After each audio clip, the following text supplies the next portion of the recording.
Sige lang, continue lang, video lang.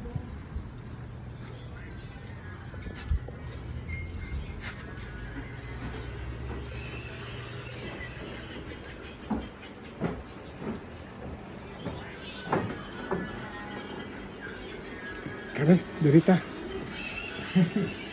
Mailbon pa. Mauni ang atong mga guide diri ha, very effective nga guide. Pag muani mo, kuha gyud mo guide kay sila ang mo explain sa inyo ha ang history gyud ng Yap San Diego Ancestral Home. And to add to that, mauni siya ang bodega ng mga marbles namo itong una way back in the late 60s. Diri ibutang ang mga marble nga mga lapida, mga marble chips nga mga sinako. And now, depository na siya ng mga antiquities. Ng mga collection ni Val o ni Ophelia. Yan, okay? Thank you very much. Hello, good morning. Welcome to the oldest habitable house in the Philippines, the Yap San Diego Ancestral House. Come on, join me. Just imagine this house built in 1600 to this day. Pwede pa tong tirhan. Kaya nga, this has been considered as the oldest habitable house in the Philippines, ang Yap San Diego Ancestral Home. Maswerte na lang tayo na si Val at ang wife na si Ophelia are so generous enough, no, to be able to share this piece of ancestral house and a reservoir of historical narrative to the Cebuano and to the Filipinos. Kaya pasalamatan talaga natin si Val at si Ophelia. And one thing more, ito this one, kung makita na ninyo yung Parian Fire Station, that is the second oldest na fire station in the Philippines. Trivia lang, I used to live here. I live here when I was in elementary. Mga rooms ni namin to dito, and this used to be a room, karong dining place na, with so many collections, no? Mga antique collections of Val and Ophelia. At saka dito, ang natira na lang, yung wishing well na yan, yung tabay na ano, while I was living here on the 70s, naana na siya, napabay tubig hapon adong? O naagyapon tubig, and I'm so proud also nga daghan kaayong mga marbles, Romblon marble products na napalit si Val o Ophelia nakatabang kay, because kaning balaya diri man mo i-display ang among mga marbles to na. While I used to live here during summer, si Cho Tunying, who happened to get married with one of the grandchildren of the patriarch, no? Gitawag na ko si Lord, I forgot the name. Si Cho Tunying got married with Tia Dolores Ngayap. So diri mi nagstay ang among mga Romblon marble products dito sa Ubos. Dining area ni siya of kabantay mo, maogi hapon ang batalan. Ani, batalan maogi hapon ning banga nga gigamit dire. Sa pagluto, maogi hapon na.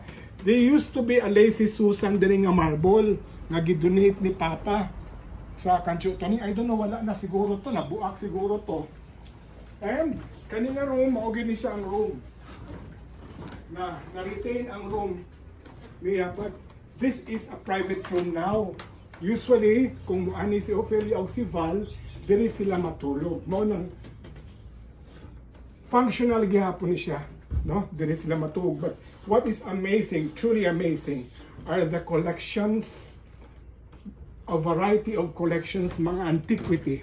Kay mahilig man gyud ang San Diego o Giap family sa mga collections. So, I am inviting all of you, ha? Summer, murag wala na, bakasyon na ta karon, no?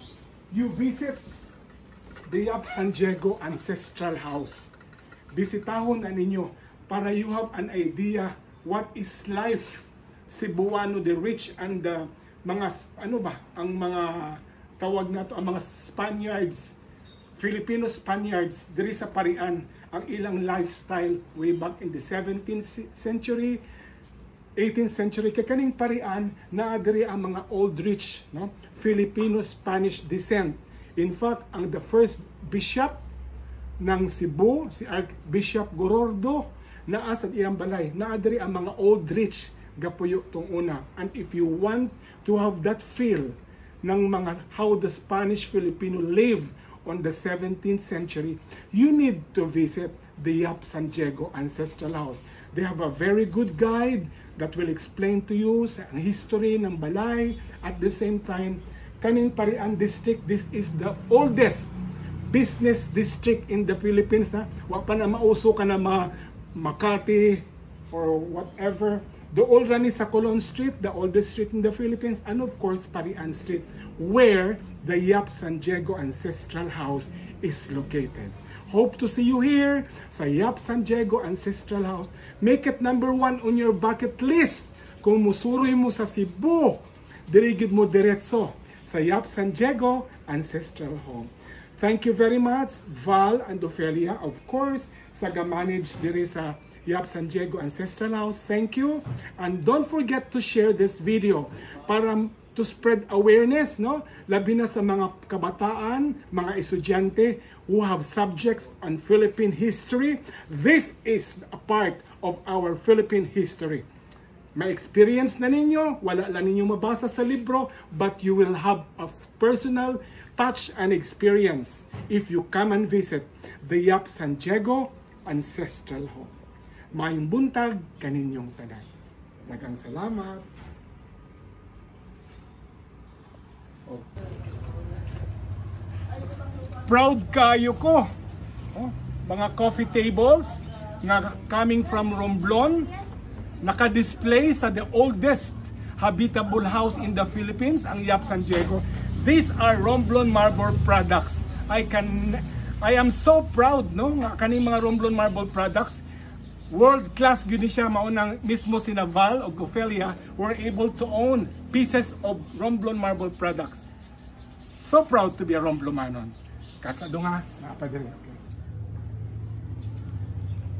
Na garden tables, mga chairs, benches na on display.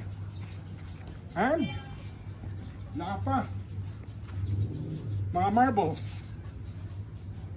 Just imagine, how many people would come and visit here, and when they come and visit, they cannot resist by appreciating the craftsmanship of the Romblomanon na naka-display karon sa Yap San Diego. Val and Ofelia, thank you very much for supporting the Romblon marble industry nga naa karon proudly